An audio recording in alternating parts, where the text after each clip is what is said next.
Our GMC Sierra X of the night comes from John Morosi, MLB Network. The Pirates are hopeful Andrew McCutcheon will resign with the team for the 2024 season. That's what Ben Cherington said today. Chris, I want to ask you about that real quick since it's our tweet of the night. Do you think Andrew McCutcheon would have come back had he gotten to 300 home runs? The injury cost him that opportunity. He's one shy. Like, are you asking if I think he would have retired? Yes. On 300?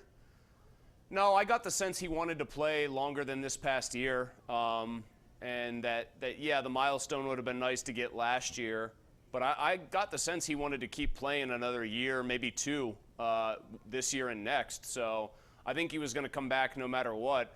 Now, the Pirates are hopeful they re-sign him. I mean, I think they're going to put a number in front of him, and he'll say yes or he'll say no. And chances are, since he seems to be legitimate in his love for living here, unless it's a complete insult of a number, it'll probably be a yes from him. I hope we see a lot more yeses when it comes to starting pitching on this topic, because I think they need more of it, and they need to spend more of their money to make it work. Not just, somebody's going to command $4 to $5 to $6 million. I'm talking about somebody who actually is a decent pitcher, which means you're going to have to pay the market. Do you actually think that would happen this year?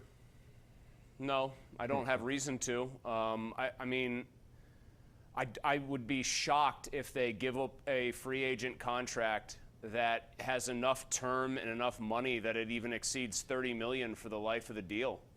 What did they give Francisco Liriano? $3 and $39 when they re-signed him after his big-time year. They didn't give Jay Happ anything. The rest of them were all short-term deals. I have no reason to believe, based on the team's past history, that they have any intention of signing a guy like the type you're talking, Bob, and signing him for multiple years. So I think it's fair to say to the Pirates, I and others will believe it when we see it. And I would agree with that sentiment as well. All right, real quick, Chuksa Okorafor. He was benched. Mike Tomlin said it was a disciplinary kind of thing, and he confirmed that yesterday at his press conference. What do you think would lead to that? My suspicion all along here has been that basically they wanted to figure out a place to get Broderick Jones in there. And they like Dan Moore over there at the left side. They felt maybe this was an opportunity, because I cannot believe or think there's something that significant that would, make him just bench his starting right tackle. Well, what I don't like about your theory is that if it in fact is true, it's just like, man, isn't it almost like a chicken, cowardly way to do it, to tell the guy he's being benched for something he said, making sure, of course, that he said something, because he himself acknowledged, I said something, it was pretty bad, making him think he's being benched for that, but really it's just you wanted to get the other guy out there, like you didn't have the gumption to just tell him, hey, we're benching you? Let me rephrase that. Would he have done it had there been no Broderick Jones? Let's say there was some backup guy who's a journeyman, like some journeyman? Yeah. Probably not.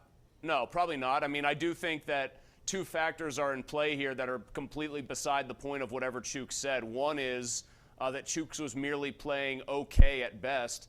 The next one is there was Broderick Jones, and they should have had him on the field weeks earlier on a steady full-time basis. So I think it was maybe convenient in that sense. My guess with Chooks is I have racked my brain, because this is the kind of weird, dramatic thing, Bob, that we all get into in this business.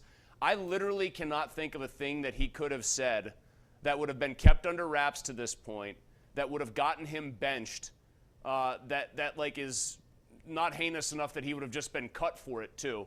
I just got to believe it's a preponderance of these types of complaints. Maybe behind the scenes, he's bellyache and he's one of those guys, because I just can't imagine saying one thing where the head coach hears it and goes, that's it, you're done. Like, this isn't parenting where if your kid says a very specific word or words to you, you're like, you're out of here, Cowboy Joe West style.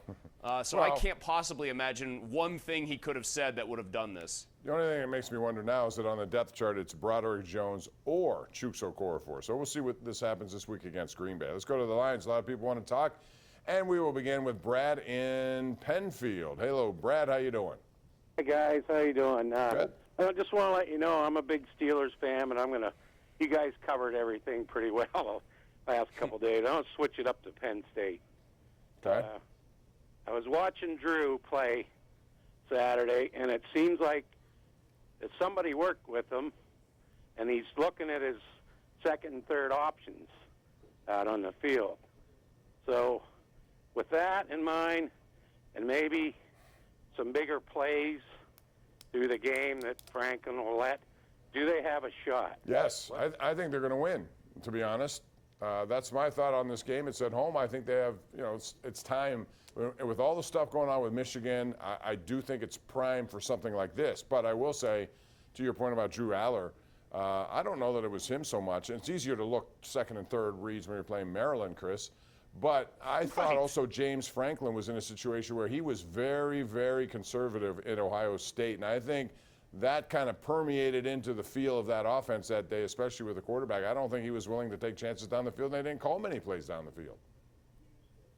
I thought Franklin coached scared in that game. I thought he tried to coach to have it be close at the end and hope that his team was going to win it. We got to take a break. We'll come back with more. It's the Ireland Contracting Nightly Sports Call. We do it 7 nights a week right here on KDKA, and then most nights simulcast on 93.7 The Fan.